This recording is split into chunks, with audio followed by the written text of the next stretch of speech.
Hello, my friends, and welcome back. It's year 15, week number 744, and this week we're exploring art class.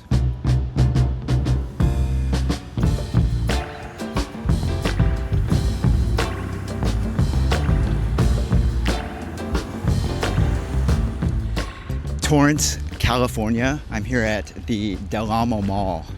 Now, for Christmas this year, we're gonna go visit relatives, and one of my aunts is an artist who's gonna be in attendance at the Christmas gathering, and she's kind of prepped us in advance because we're going to be taking an art lesson from her this year during Christmas time. This particular art style that we're gonna be learning is called Shibori, and now I only learned about this a couple of months ago after having a conversation with my aunt, but essentially, from what I understand, it's a form of tie-dyeing fabric.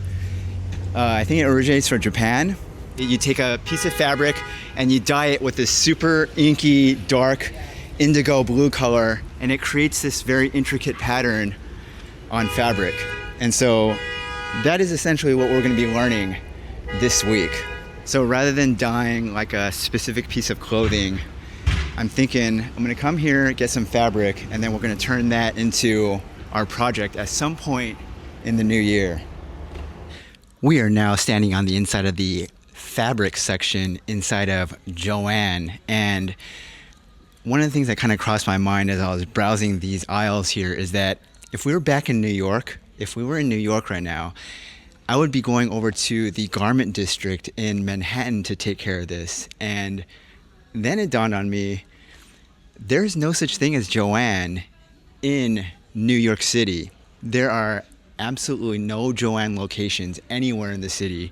And so this is a very uniquely California experience that we're having right now, shopping in this sort of a store. The selection here, it's a little bit limited compared to New York City, but I do feel in New York, they have every single thing you would possibly ever need.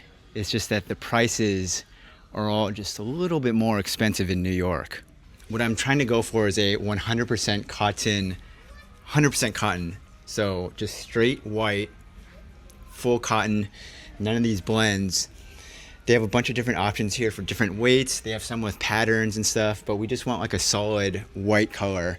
And the one I'm going for is a cotton duck canvas. So it's this very heavyweight canvas material that you'll find a lot in heavyweight tote bags. Like there's those popular tote bags that everyone carries around, and usually that's made out of a duck canvas material. Now my one thing I'm thinking is that I don't know if the tie-dyeing process that we're gonna be doing is gonna be okay for thicker fabrics, but I'm just gonna buy it anyway and just hope for the best here. This right here is what we're gonna be going with. This sort of very thick, strong, durable, 100% cotton, white duck canvas. That's what we're gonna be choosing here for our fabric of choice.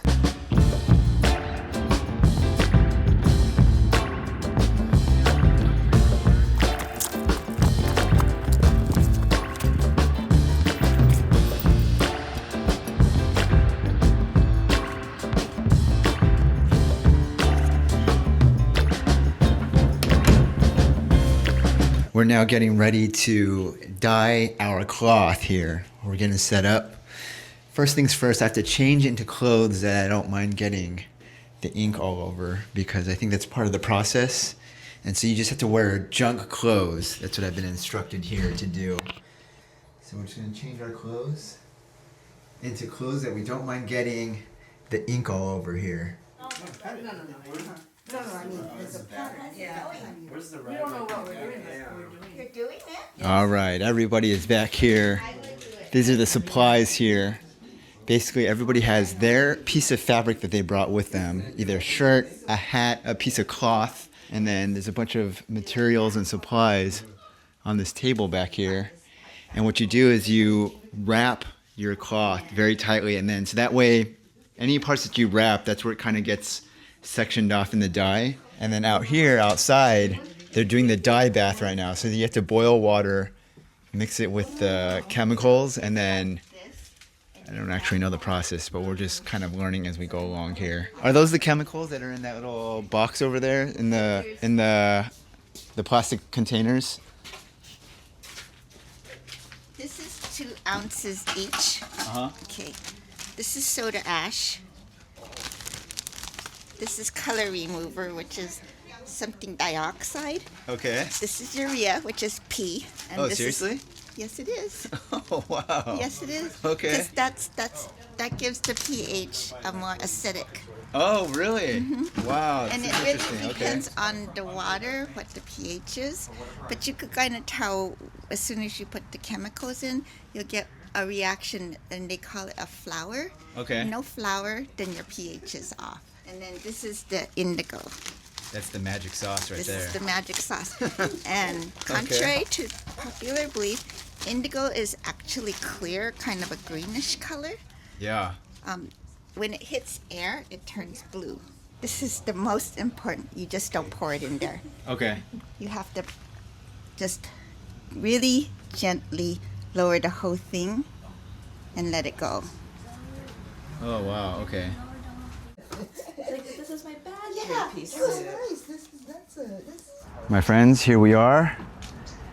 I've done a nice collection of clamps. We got some sewing going on down here. This is like a lot of string, rubber bands, clamp action up at the top here. And now begins the dye process. Okay, Don't drop it in there. okay, maybe I'll go this way. Yeah. In 3, 2, 1, dive, dive, dive, dive. Can't even read the thing anymore. I think it's mine. I put mine over here, didn't I? They both buy This it. is mine. That's all you want me to dock for him? Yeah. The air's hitting it. It's turning blue. You're gonna let it turn completely blue. Wow, Flip it over. it's crazy how it's like color changing before your eyes. That's the oxidation. Wow. Okay, it's like color magic. It is. Color magic.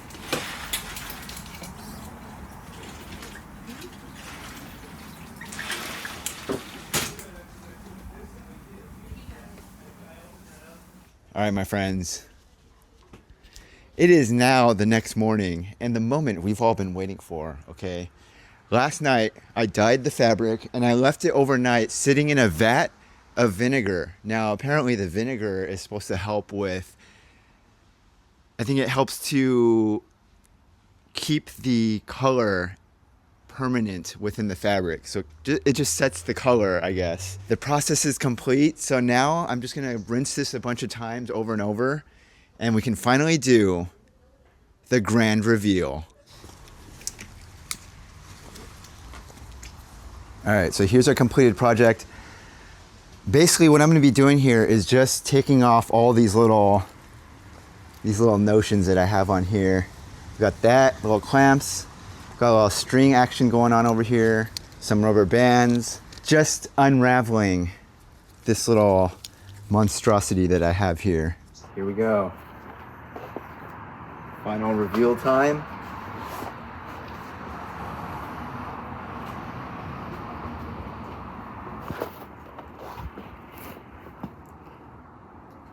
All right, we're about to do a quick little family photo here. As you can see, the setup is getting set up right now. Oh, we taking it this way? Yeah. Ooh, lighting is perfect right now.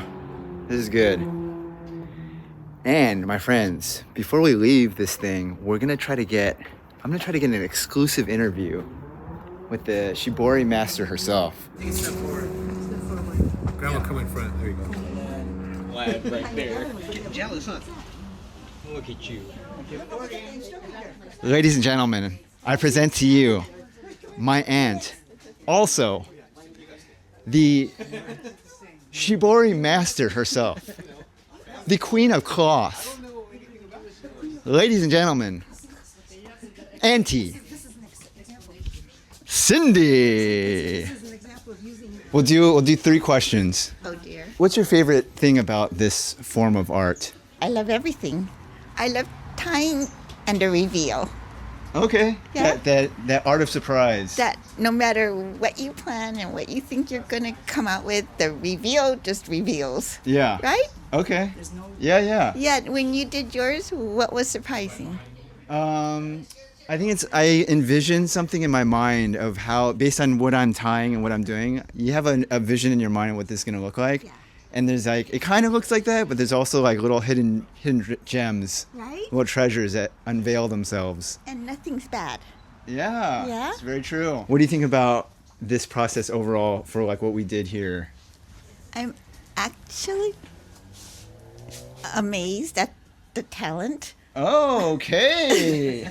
She didn't want to say that aloud. All right. Not that they're untalented or anything. You know, this exceeded your expectations based on Way what you know higher. about this group of people here. Way higher. Oh, that's good to know. Okay. Yeah.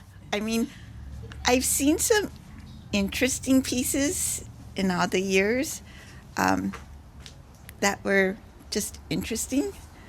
These are beautiful. Just really beautiful. Oh, wow. Yeah. I'm glad to hear that. Yeah. Okay.